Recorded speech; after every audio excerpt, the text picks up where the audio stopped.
You are locked onto the Texas Rangers. This is episode 477 of the Locked On Rangers podcast. I'm joined today by a special guest, Stacey Gotsulias. We talk about Joey Gallo.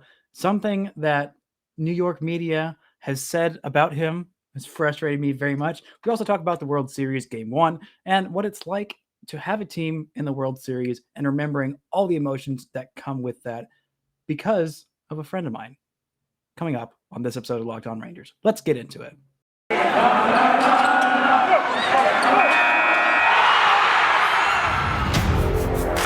You are Locked On Rangers, your daily Texas Rangers podcast.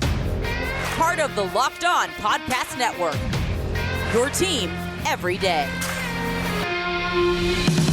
And welcome into Locked On Rangers. I am joined by a special guest, Stacey Gotsulias of Locked On Yankees. Actually pronounced your name right this time. I've been working on it. How are you doing? I'm good. How are you? I'm doing all right, except for the fact that someone in the New York media is besmirching my large adult son, Joey Gallo, for how he puts on his clothes. And I went to go find the article because, it's something that bothers me as a journalist. Is like when someone goes on a rant about all these people on Twitter will go off on some article and they don't read it. But I went to go do my journalistic due diligence. I went to go find the site, and it's on like newjersey.com. This guy who I've never heard of, who I've been told is kind of an a-hole, which, just seeing the little excerpt that you shared on Twitter makes me realize he's kind of an a-hole. They're like, all right, you got to disable your ad blocker. I'm like, all right, I get it. So I disable it. And I start scrolling down. I get like a paragraph in, like, this is a subscriber only story. Please subscribe. I'm like, I'm not going to pay you money to read you trash my son. I'm just not going to do it. I'm sorry. It's just That's rude. Interesting, though, because it wasn't subscriber only when I read it. Probably because it blew up so much. They're like, yeah, we're going to get these people. Whose fault is that? I'm sorry, but it's yours. Who That's all right. But you did read the article and your tweet blew up, and Joey actually responded to your tweet. The first thing he's tweeted since he's been on the Yankees. Well, I guess technically he did tweet thank you to the Rangers fans when he was like on the Yankees. But like since then, it's been months and nothing. And you shared this excerpt, and I was wondering what it was like to, wake up to, or I guess, I don't know if it was afternoon, whatever time. I'll tell you the story of what happened because I was up late the other night. I wasn't feeling well. And something made me want to look at the quote tweets of my tweet because I hadn't. I got a lot of bad things sent to me on Twitter. It happens, whatever. But something was telling me to look at the quote tweets. It was 3:45 in the morning. And I click and I see someone tagged someone and I see another one. And then all of a sudden I see Joey Gallo.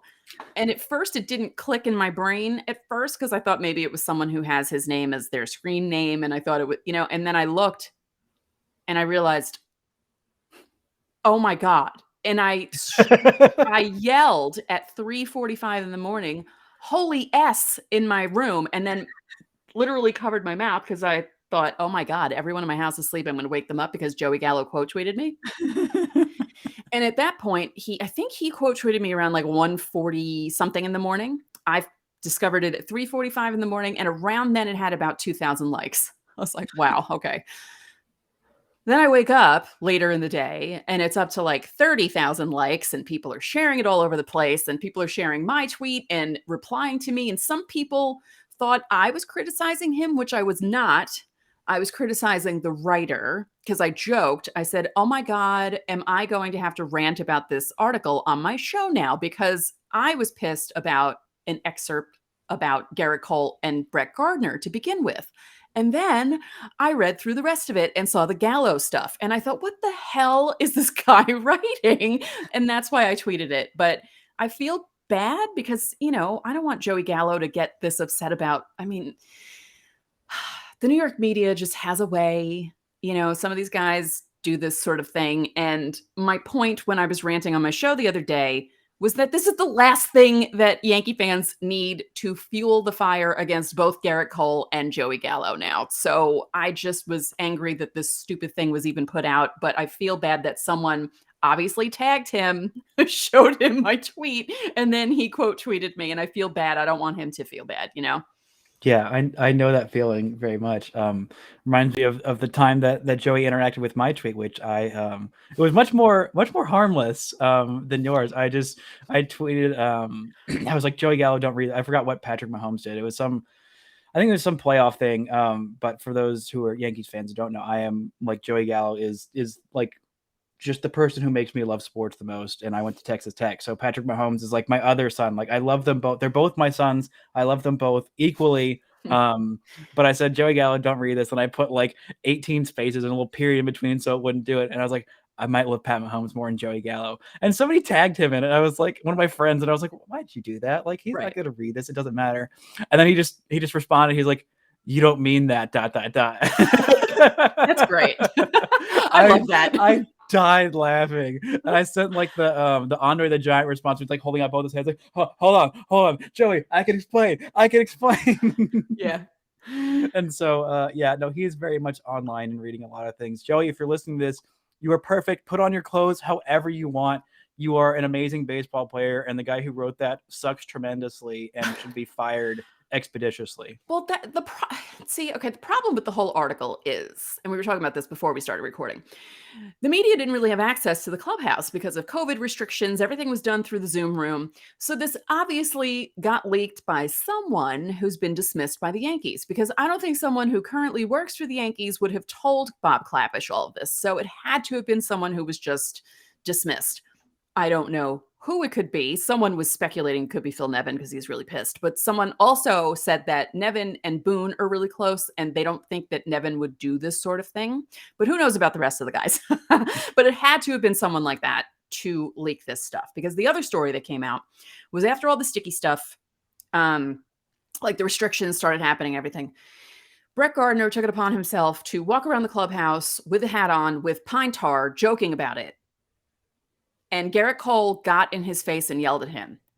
And people are pissed about Garrett Cole. How dare you do this to Brett Gardner? And that was even alluded to in the article. This is my thought. And if you've listened to Locked On Yankees this week and you're hearing me repeat this, I apologize. And if you haven't listened, listen. Garrett Cole was the poster boy of the sticky stuff. We know other pitchers were using it, but everyone else was bringing him up. Josh Donaldson mentioned him by name and was bringing it up, and everything was like every eye was on Garrett Cole. And to have his own teammate do that, even if it wasn't in a malicious way. Brett Gardner is known to be a prankster, but I can see Garrett Cole's side from this. I can see how that would upset him and get him pissed off, because he was feeling a lot of pressure when that started happening. So I'm on Garrett Cole's side, and he apologized to Brett Gardner the next day. But the thing that annoyed me about the article, especially after the Garrett Cole stuff, was they were talking about, could you imagine Derek Jeter or Andy Pettitte or Mariano Rivera doing this to a teammate? Like, they always harken back to the dynasty. The dynasty started 25 years ago last night, okay? We are a generation away from it now. Can we stop with this nonsense? I actually like that Garrett Cole got into Brett Gardner's face. I really do. That shows me how fiery he is. I like it. And the stuff with Gallo, we know that Gallo he mentioned that he has facial tics, and sure, he might have a way that he likes to put his uniform on. Why are we saying horrible things about this man and the way he does things? I don't care if he puts his uniform on backwards. If that makes him comfortable and makes him want to play baseball, let him be. Like, the whole article just really pissed me off. But, a lot of neurodivergent people did not appreciate that part of the article at all. And I just, as I said, it was not subscriber only when I saw it. And it must have been changed to that because they were getting a lot of blowback because of that article. You're welcome. It's a good thing that like it got addressed, but like I also don't like that they're making money off of it, and it's just kind of a crappy thing to do, and it just felt like a hit piece for no reason. I looked up some other articles like oh, what's in the news about Joey Gallo, and there's this article in the New York Post by Joel Sherman that's also behind a paywall. It's like exploring the Yankees' potential trade options if they end the Joey Gallo experiment. Like, what the hell are you doing, Joel Sherman? Like, get out of here. Like, are they going to trade Joey right after getting him? No, they're not. You're so stupid. Definitely not. That's fine. Yeah. It's fine. We're all fine. I'm glad that someone up there, multiple someones, are looking out for my large adult son, Joey. It lets me know that he is, in a good place and being taken care of. Right. But we're gonna take this quick break. When we come back, we're talk a little bit about the World Series and about a Braves fan friend of mine. I don't know why that sentence was so hard to say. And remembering the anxiety and just the pure agony and joy of being a fan of a team in the World Series. But first, this word from our sponsors. This episode is brought to you by Green Room. Green Room is the first social audio platform made for sports fans. The app is free to download, and once you're in, you can talk with me, other fans, athletes, and insiders in real time about your favorite team or sport. I'll be hosting rooms for Locked On Rangers once a week. Yes, you can finally join in on the conversation you listen to here every single day. You'll find fans just like you on Green Room for watch parties, debates, post-game breakdowns, and of course, reacting to big news or rumors. You get a chance to talk with me. Be sure to join me this week on Thursday night. I'll be hosting a room then, so go download the free Green Room app. Currently available on all iOS devices. Be sure to create a profile, link to your Twitter, join the MLB group for the latest league updates. I know you won't want to miss it. Follow me at Brice Paterik to be notified when my room goes live, and I can't wait to hear everyone's thoughts on the Rangers. See you there. Green Room, changing the way we talk about sports. Now, a lot of my friends, since I went to Alabama for 2 years, I have a lot of friends from the South. And, as you know, there are not a lot of Major League Baseball teams in the South. There's basically just the Braves. So if you're in the Southeast, it's pretty much the Braves. That's about it. I mean, there's no Carolina team. I mean, technically there are teams in Florida. I think there's 2 of them. I'm not really sure about that. But I have been told that there are teams in Florida and that some people root for them. But there's mainly just the Braves. Like if you're in the South, it's the Braves. And so seeing these friends who, grew up Braves fans, they're all about my age. Some of them a little bit older, some of them in their early 30s. And so they don't really remember. I mean, they remember like growing up being a kid, but it's different being a kid cheering for your team in the World Series and being like an adult. And I was, still technically a youth when my team was in the World Series. I believe I was, I do this math. I think I was 16 and 17, 2010, 2011. Yeah, I was 16 and 17. So like not quite the 8-year-old that my friend was. Not to make you feel old, but just, embarrassing myself by trying to do math. But like, you're old enough at that point to like feel the pure agony. At this point, baseball was like my entire life. It's a little bit less so now, but still kind of is. But you remember how miserable he's literally dying with like every single missed call. Like, all right, this, I'm like, oh my God, this strike. Oh, are you kidding me? Like all caps, I'm like, Josh, like you're not gonna make it. You're not gonna make it if you go like this. He's like, is this what it's like? I'm like, yes, buddy. It's what it's like. It's freaking miserable, but it's also amazing. And also being a fan of any Atlanta sports team, I don't know the specific pains of that.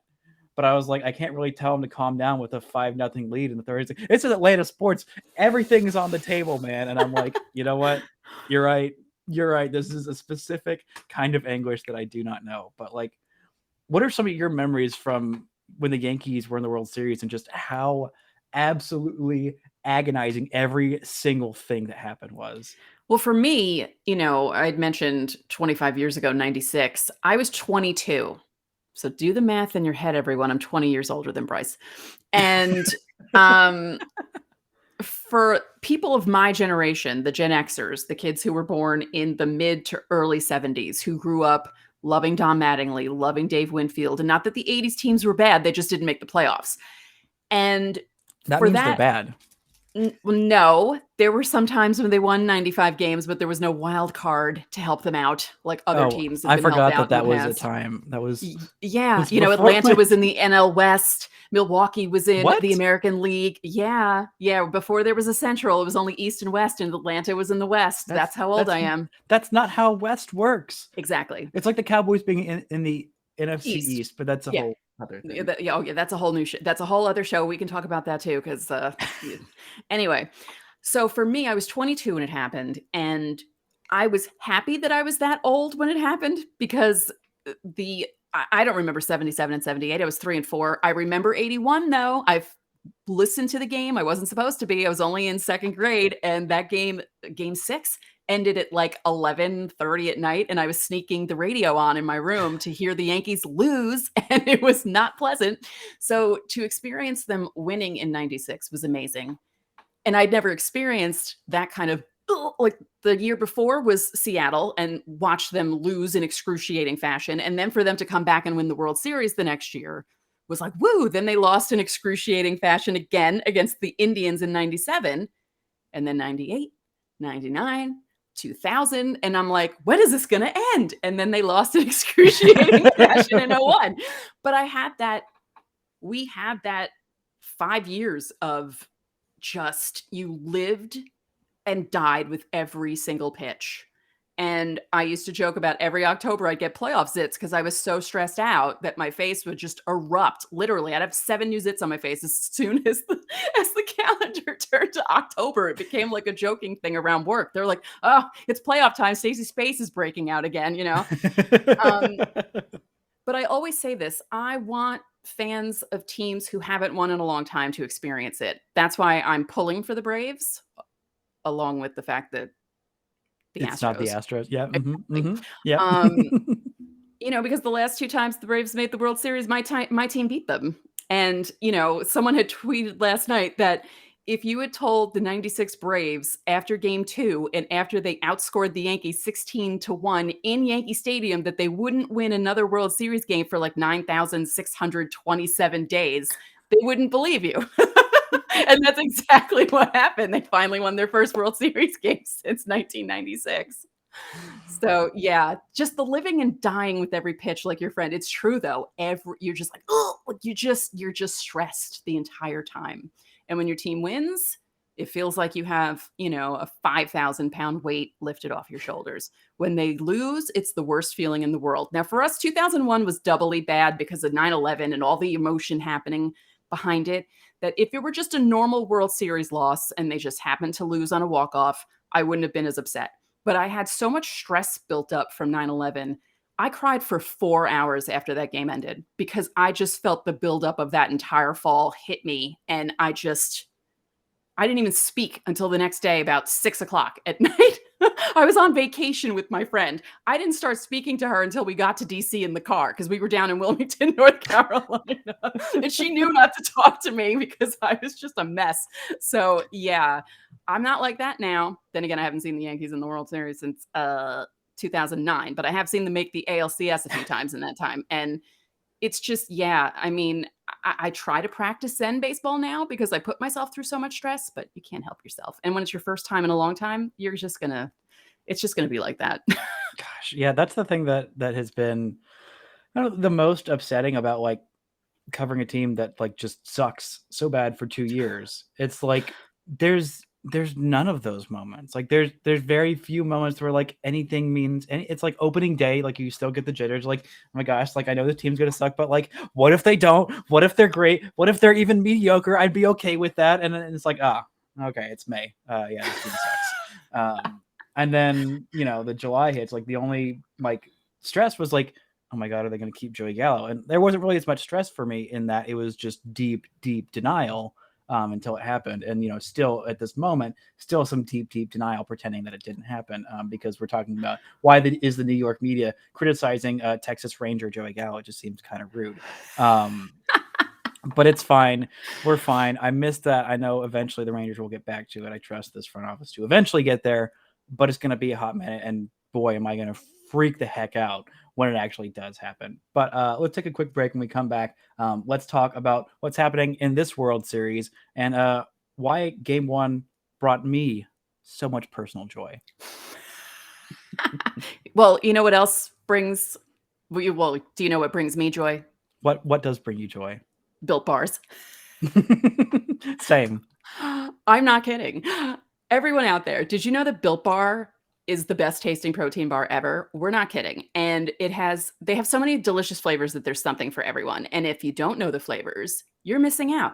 There's coconut, cherry barcia, which is Jason Burke's favorite, raspberry, mint brownie. Brice and I like mint brownie, double chocolate, salted caramel. I think Sully likes the raspberry, if I'm not mistaken. Strawberry, orange. Yeah. They're all solid. Mm-hmm. Cookies and cream, German chocolate. Now, if you haven't tried all the flavors, I suggest get a mixed box, try them out, have your family try them out, because I had my mom try them out, and now she really likes mint brownie as much as I do, and then just buy whatever flavor you like. They're high in protein, low in calorie, low in sugar. They're tasty and they're healthy, and just you need to get them. Go to built.com, use our promo code LOCKED15. I tried it. It actually works, and you'll get 15% off your order. Again, mixed box, get it, try everything out. I will not steer you wrong. Again, use our promo code LOCKED15 to get 15% off at built.com. You know what else is cool?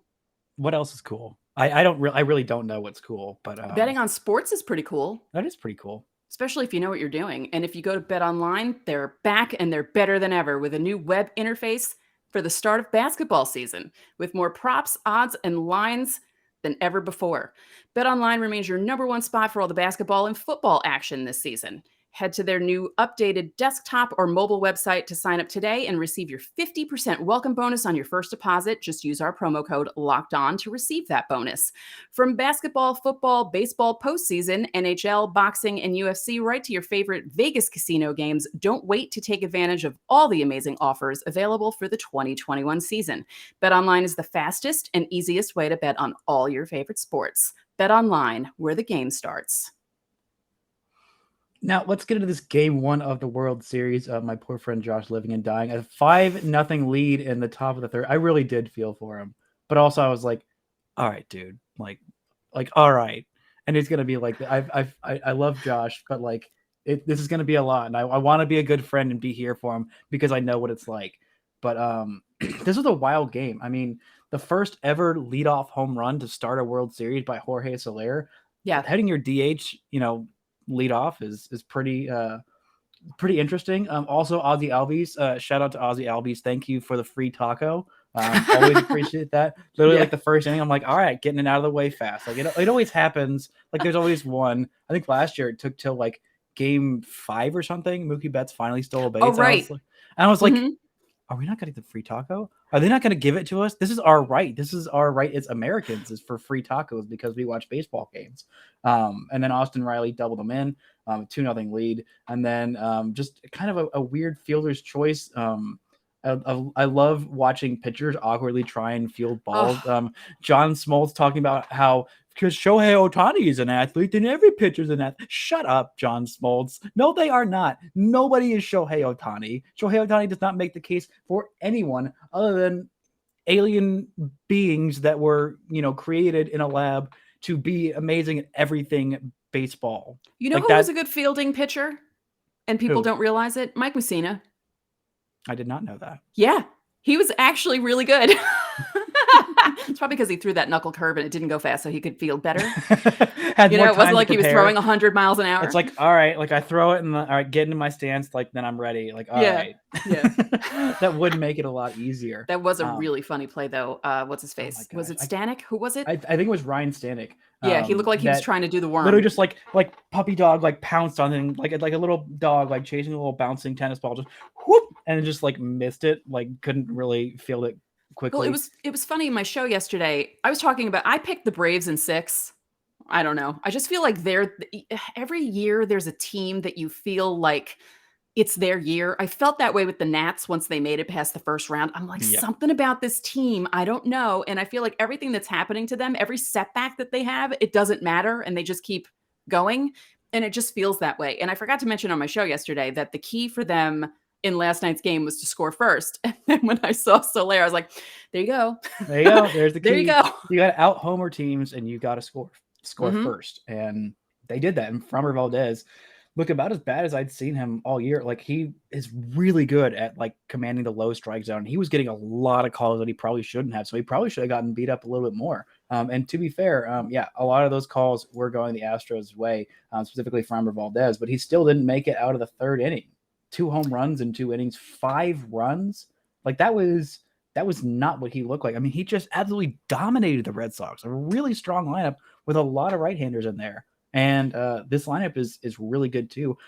I feel more confident in like the depth of the Red Sox lineup, but they kind of fell flat and were outside of Kike Hernandez and Rafael Devers. Like they didn't really do that much. But this whole lineup is everyone's kind of, they have their little their moments. I mean, Jock Peterson is, a postseason legend. Eddie Rosario is on like the streak of his freaking lifetime. Of Ozzy anyone's Albies is lifetime. really good. Of anyone's like that NLCS he put up was absolutely outstanding. Freddie Freeman figured it out after a really tough start to it.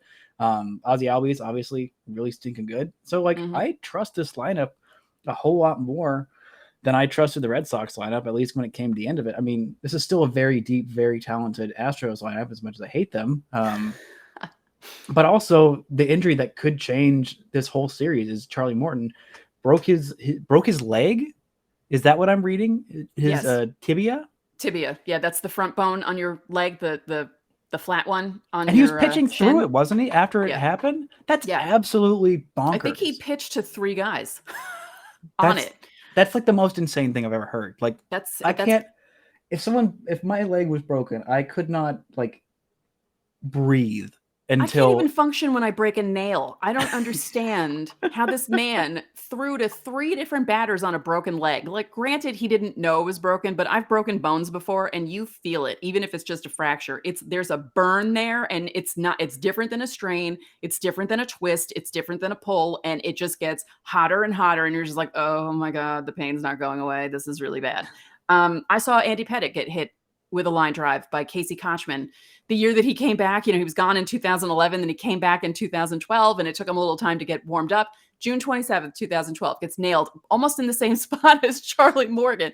And they take him off, and I'm like, oh, that didn't look good. And I'm at the stadium on Twitter. This is OG Twitter, so 2012. It wasn't the cesspool that it is now. The good days. Yeah, and I was... Don't worry, I was on Twitter back then. Yeah, and I was refreshing the beat writers, and I see broken leg, and I scream the F word, and my whole section turns and looks at me, and I said, Pettitte's leg is broken. Then everyone else starts screaming the F word. I'm like, oh no, because the same day, I think CC Sabathia was also hurt, which was why Pettitte was It was like a weird, combo of bad things, but I'd never seen anyone get hit with a comebacker like that and break their leg. I saw Mark Teixeira break his leg unknowingly. He fouled off a pitch in 2016 on his leg, or was it 2015 or 2016? And broke his leg. I was like, what is this? Why am I coming to these games if these guys are going to keep breaking their legs? But that's a big blow. But as I said earlier, it feels like no matter what happens with these guys, I mean, they shouldn't even be in the World Series considering all the guys that they lost in the regular season, and they just kept getting better. So you lose a guy like Ronald Acuna Jr. and you bounce back and you win your division. Also, like, I love Soraka, right? And who else? It's just what's his name? VOGT. How do you say that? Steven, right? Vote. Is that how you say his name? Yeah, Vogata. Yeah, they lost him. They're all at the World Series, by the way, because Snedeker thought they should experience everything. So all the hurt guys are with them. That's great. Like for Ronald Acuna Jr., like I feel so bad because like he is such a generational talent, and like him not being able to be in this like just sucks. Also, I made a mistake. I forgot. I swapped up my my different lefties of the Braves bullpen. I thought there was one guy. I was like, there's an Aggie in there. Not that I have particular fondness for the Aggies. I actually have some severe dislike for him. But another a Texas kid, AJ Minter from Tyler, pitched A&M, and he did fairly well in this one, and a big spot too, going 2 2/3 innings, only allowing 1 run and striking out 3, just coming in to basically need to eat a whole lot of innings because Charlie Morton just broke his freaking leg in the 3rd inning. So you're gonna need some help out of there. But it's just wild seeing all these starting pitchers go like shorter and shorter. I mean, obviously, you break your leg, you come out of the game. Like that's not a but even guys who weren't breaking their legs were only pitching barely 4 innings. The whole playoffs. The playoffs are slow, right? They're slow. There's too many pitching changes. The umpires are all horrible. You had mentioned how the Astros were helped by some calls, but let me pull this up so we can tell everyone about this because it's horrible. So there's an account on Twitter called Umpire Auditor, and they go through everything. So his correct call percentage was 92.7, which isn't great, but it isn't as bad as some other umpires. Total misses 11, calls helping the Astros 10, and the Astros still couldn't do anything with 10 calls going their way. And not only this, out of the entire World Series umpiring crew, Chris Conroy was in the top 25 in ball strike accuracy in 2021. He ranked 16th. He was the guy last night who had 11 missed calls. So the rest of the games, however long this series lasts, you're going to see worse umpires behind the plate. So good job, MLB. I don't get it. Makes me so mad. It's just indicative of like everything that's wrong with baseball. It's like, I don't know, let's just give it to guys who have been here the longest. Aren't the guys who have been here the longest usually ones who suck the most? Yeah, but who cares? It's not like this is the biggest game, the biggest stage, the biggest audience. Like, let the umpires suck, whatever. It's just like, I say it all the time. I don't understand how Angel Hernandez is allowed near any kind of big series after what he did in the 2018 Division Series. They had to review like 5 of his calls at first base, and 3 of them were reversed. I mean, it was just, I get it. They have a union that can't really fire him and they can't really do things, especially Angel Hernandez. He likes to sue them for discrimination, which in some cases it is discrimination, but he's awful.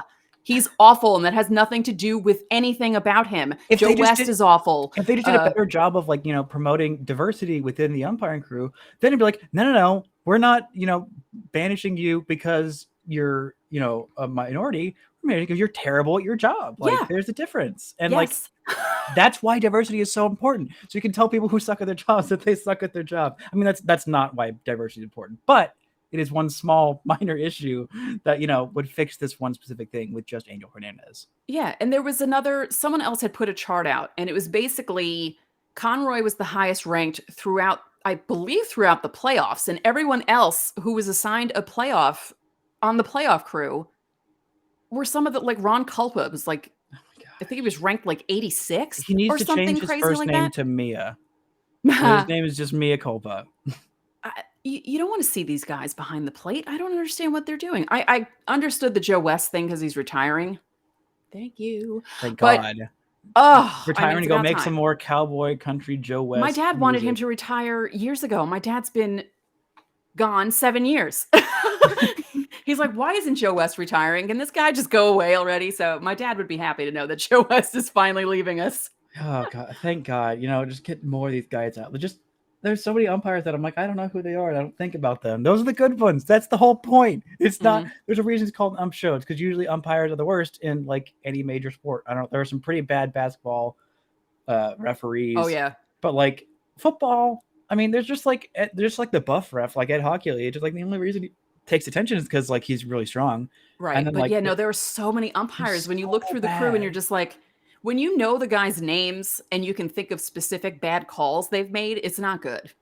If you know their names, that's 1 strike. If you know something they did, that's 2 strikes. And 2 strikes and you're out, because they're bad umpires. They don't know how many strikes they're supposed to call. Yeah. But I don't know. What's your prediction for the World Series, by the way? Because I said Braves in 6, but I picked the same thing. It's going to be, I'm sorry. I felt mean to say that at like making them wait 6. I feel pretty good about it. I feel like there's going to be some, like, there's definitely going to be some drama. There's definitely be some, like, these are pretty evenly matched teams, but I feel the same thing about Atlanta. See, that's the thing. They are evenly matched because Atlanta kind of started off slow, but really picked up, especially after the trade deadline into August, into September, when the Mets fell off and then they took over the NL East. And even though they only finished with, 88 wins? They were below 90, right? They were somewhere around there. Because I remember joking. I think 88, maybe 86. Like, yeah, I was joking about lot. Yeah, how they would be 5th in the AL East because all the teams in the AL East finished with better, except for Baltimore, obviously, because Baltimore was terrible. But the Blue Jays, Yankees, Red Sox, and Tampa all finished with over 90 wins. So I don't know. I feel like they're way more evenly matched now because of the way they picked things up after the trade deadline and after they got certain people. But again, losing Acuna Jr., losing Soraka, I just don't understand how this team is doing it. But again, they might be the team of destiny this year. So, and there's always one, and I'm glad it's hopefully not the Astros. Yeah, hopefully not. But one thing specifically that I'm really looking forward to for this series is because I believe it's going to be the final games of Major League Baseball without a DH. Oh, God, I'm so happy. Hallelujah. Granted, there is an almost certain work stoppage coming at the beginning of December, which is going to suck. And I swear, if this is like, if we have to go a whole year, like if we have a year-long strike again, and like this is the last year that I had, and if by some horrible thing, the Astros win. The Raiders were horrible. They traded my favorite player, and then the Astros win the World Series. Like, it will make me seriously consider giving up on baseball. I mean, I have a very abusive relationship with baseball. It's hurt me very many times, and there have been a lot fewer times where it's brought me joy. And I'm probably never going to leave because I have Stockholm syndrome with baseball. But like, I'm going to really think about it. Give it some piece of my mind. But like, yeah, I mean, I think there's definitely going to be a work stoppage. I'm afraid of how long it's going to last, especially because of what happened with 2020 and them. I mean, that was pretty contentious. So, you know, when I had David Cohn on the show, he's very into, you know, he was part of the union reps and he's into all that stuff. And even back in April, he's like, oh yeah, expect it. It doesn't look good. He's like, you know, the CBA is ending and yeah, it doesn't look like they're going to be agreeing on a lot. So there's probably going to be a work stoppage. And yeah. That's like of all the many red flags with baseball, like a work stoppage is just the biggest sign that your sport is not functioning, that like you just have a terrible commissioner and the league just doesn't know what it's doing. Like the best leagues, like, when was the last time the NFL had a work stoppage? Have they even had one? Like, I can't remember one. I mean, and what about the teams who are purposely not spending money and purposely tanking to try and get better? These billionaires who are like hoarding their money because they don't want to spend money on their teams. And these poor fan bases are going through, you know, decades long droughts because their owners are too, I don't want to say stupid, but they're too stingy. That's it, with their money. And think that everyone's the Rays. Not everyone is the Rays. The Pirates are not the Rays. Stop pretending that you are.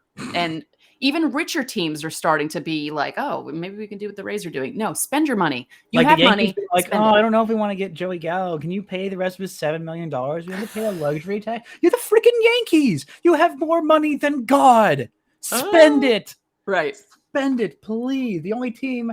Like the only reason that I even slightly pull for the Dodgers, aside from all the, you know, shady characters that they've brought in there, is that they spend their money, they spend their prospects, they go and they develop things. They're like, if the Rays actually spent money, I think the problem with baseball isn't as much the teams that are in the dumpster. Like a lot of those teams, they're just like, all right, like we're gonna have our period of suck and then like come out of it. It's the teams like Cleveland is the one that's the biggest culprit for me, is they do a really good, they're like almost the Rays, like, but they're not quite. They do a really good job of developing these players. And the second they want money, Francisco Lindor, this guy who is this generational talent, this very marketable star, very fun, very exciting personality. Oh, he even took us to a World Series. Yeah, you're gone. You're gone for basically changing the dollar. Also, we're going to throw in a pretty decent quality starting pitcher just to get rid of you as well. And they're probably going to do the exact same thing with their third baseman, either this offseason or, you know, next summer, because they don't really care about winning. Right. Also, they're getting sued by a roller derby team. That's just absolutely hilarious. God, that's so funny. Well, the thing with the Rays, when was this? The end of August, I want to say.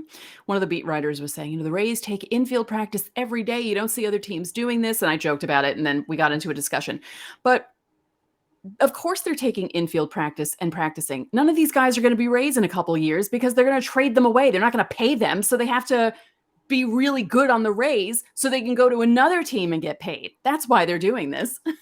That's why all of them do it. I mean, the only one who they had that they actually paid was Evan Longoria, and they ended up trading him too. And it's like, also, it's absolutely beyond ludicrous that he like somehow had a like career resurgence year, and so did like every Giant. Like that makes no sense to me. And like I feel bad for the Giants fans being angry about how disrespected they were this year. But also, like, can you blame us? Like, everybody on your team was, like, in their mid-30s, just, like, suddenly out of nowhere having an OPS, like, 200 points higher than it was, like, the last 2 years. Also, and then coming out of nowhere and winning 100. No one saw that coming. Also, everyone pitchers, like, are all guys who were taken off the scrap heap and, like, somehow turned into being amazing. And also, Gossman, was it Logan Webb? Logan Webb comes out of nowhere. I'd never, like, is he actually Brandon Webb's brother? Because I'm assuming that he is. He might not be. Maybe a cousin. I honestly thought it was Brandon Webb. I'm like, wait, Brandon Webb's old. He's retired, isn't he? And I'm like, no, this is a child. This is a small baby boy, and he is doing these amazing things. Like, what the heck is going on? So yeah, it was a strange year. Like I don't know. I sort of thought maybe the Giants once they got past a certain point, I was like, okay, they're for real. Because at first it seemed like they were fluky, and it was like, okay, they can't sustain this. And then once it became July, I was like, okay, maybe they can sustain this. I'm like, Yeah. wow, okay. And I don't know, I felt like they had a really good chance of beating the Dodgers in the division series. And that was a bad thing for Major League Baseball to have that be the matchup in a division They need series to fix instead of that. being, yeah. Like I feel like something about the postseason that I really loved last year. I mean, even as a person who had a team that was terrible, very terrible, but it's harder to watch the playoffs after your team which is good, gets eliminated for me than it is if your team was like never in it and just sucked. Like last year and this year, I have watched every single postseason game that I possibly can. Last year, it was amazing having that much playoff baseball. Obviously, kind of degrades the importance of the regular season. Right. But like, I feel like there's some balance, and it's hard because baseball is such about the long game, and it's so like there's a good reason that like it was only the World Series for the longest time. Just like if you're the best team and you're the best team, like you get a 7-game series because there's a lot more fluky crap that can happen. Like, I don't know, the wild card Giants somehow becoming the hottest team in baseball. All these like bats who suck, in their even years, just like suddenly catching fire. Like 2010 had a horrible offense. Somehow everyone just got hot at the right time and they won a World Series because they had some great pitching.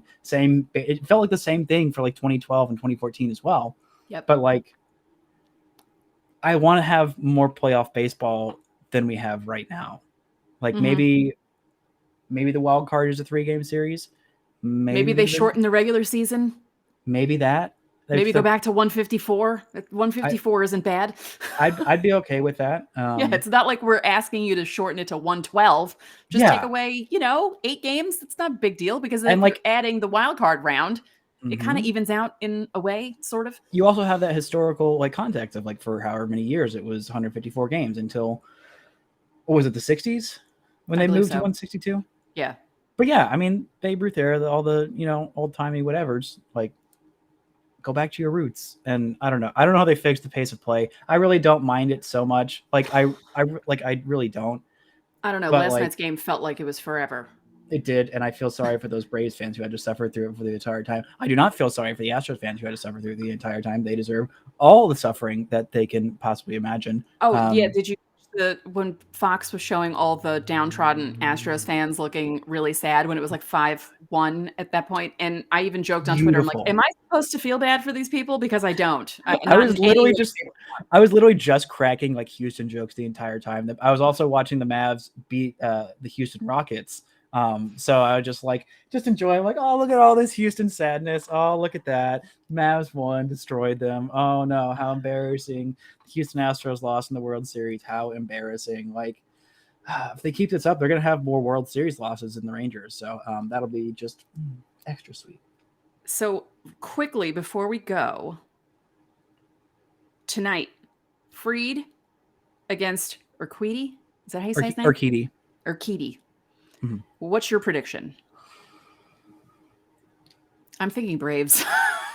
I'm thinking Braves too. I think game 3 at home, I think that's the one they drop. I think the game 3 when they first come back to Atlanta. And that's really gonna conjure up bad memories of 96. I don't want to wish. This is such a mean thing to wish. It's not a wish. It's a prediction. It's not one that I feel good about. Josh, if you're watching this, I'm sorry. I just think it's what's gonna happen. It's also probably what they think it's gonna happen because they are more tortured than I am.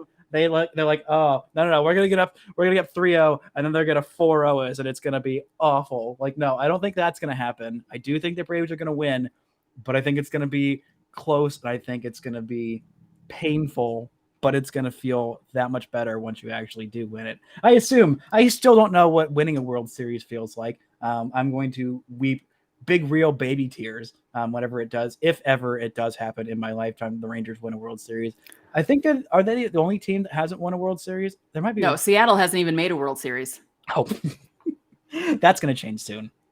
That's going to change real soon. That team is scary good and scary young, and I want them to go spend a bunch of money this offseason, and especially on some. Well, there's not really a whole lot of pitchers for them to go choose from, but that's why I'm all these people are like, oh, well, why don't you just like pull out like the Rangers go spend a whole bunch of money now, and like next year or whatever, or like 2 years, then the AL West will be theirs to claim. And I'm like, no, it's Seattle's. Everyone knows it's Seattle for the next like 5 years, and so they're going to be battling with the Astros next year, who are probably still going to be okay, even after they lose Carlos Correa, and after they lose Zach Greinke, and you know, I can't believe Zach Greinke is still pitching. I saw him in 2005. Jason Giambi had a 7 RBI, a 2 home run, 7 RBI game against the Royals, and Zach Greinke was the starter. Baby Zach Greinke was the starter. Oh, little baby Zach Greinke. Gosh, yeah. August 28th. August 28th, 2005. I remember the day. It was a Sunday. It was 2 days after my birthday. And I went on my birthday, and Giambi didn't really do much. And then I went 2 days after my birthday, and he hit 2 home runs for me. That's very sweet of him. Yeah, it's very nice. It always upset me that Greinke ended up on the Astros, because I have a lot of love for Zach Greinke, and my former co-host Morgan Price absolutely adores Zach Greinke. She just loves him so much, and she was very, very upset when he got traded to the Astros. But just such a quirky guy, such a like different there haven't been like that many just finesse, perfect command kind of guys like him in this era. I mean, there have been in baseball history, but this is more like, all right, just air it out, throw 99 with crazy amount of spin and some wicked, disgusting off-speed stuff. And Greinke's like, I know exactly where I'm going to put it. I know exactly where you want me to put it. I know where you think I'm going to put it, but I'm going to just psych you out and be really stinking good. And that is really fun to watch. And watching him like in his prime with the Dodgers, and even I didn't really watch him that much in Kansas City, but like when he was really at his peak, and it was like him and Kershaw, and I was like, how did those teams never win a World Series? That's absolutely bonkers to me. But at least they got their World Series. Clayton Kershaw got his World Series, which for me personally, he is like, he's not my son because he's older than me, but like he's like I guess he's my dad. Does that mean everyone in baseball is my son because I'm older than everyone, including managers? Aaron Boone's a year older than me, thank God, but everyone else is younger than me. Maybe that's why they need to keep him around, so that they don't have a higher manager that's younger than you. I feel bad. Is Chris Woodward younger than you? I think he is. I think he's my brother. I think he might be my brother's age. I think so. Wait, hold on. I'm going to double check this, but I'm pretty sure. Because he looks really young. I think he's like 40, like early 40s, but he might be late 30s. He looks really young, even though he's 2 years older than my brother. He's 2 years younger than me and 2 years older than my brother. Okay. I don't feel that bad about that, because when people are hiring like 33-year-old managers, I'm just like, are you serious right now? Like, come on. Like, now even my brother is starting to do that, where my brother used to make fun of me. Oh, this one's younger than you. And now it's getting to him too, because he's 43 and he's like, oh. They're all younger than you, buddy. Yeah. Yep. Well, this has been an absolute delight. I know you, like me, will enjoy every single Astros loss. We only have at most 3 left this season, so we got to savor every single one of those. Where can the fine folks of Locked On listening to or watching Locked On Rangers find your work? Well, you can find me at Locked On Yankees, and I don't only just talk about the Yankees, but mostly about the Yankees. And right now, that's it. That's all I'm doing. I was going to try and get back into baseball writing maybe this winter, but if there's a work stoppage, there's not going to be a lot to write about. So we'll see what happens. Well, thanks, folks on Locked On Yankees. You can find me if you're watching this on Twitter at Brice Paterik. I'm very bad at pointing, or just follow at Locked On Rangers. If you're curious if the at Locked On Rangers is the hockey one, sure, go with that. Watch and listen to my show anyway, and then also I guess you can find the other Locked On Rangers, because you are New York sports fans, and I think we did talk about this, but it is Yankees and Rangers; those do go together, right? Usually, okay, usually, yes. Okay, well, I'm glad I got my New York geography right, as the Southern Texan I am. But this has been an absolute blast. Can't wait to watch. Hopefully, the Astros lose more and maybe laugh a little bit at my friend's pain, but still enjoy it if the Braves do win, because I want them to make us both look smart. And more importantly, I want the Astros to lose. That's going to do it for this edition of Locked On Raiders. And until next time, don't forget to enjoy some World Series baseball.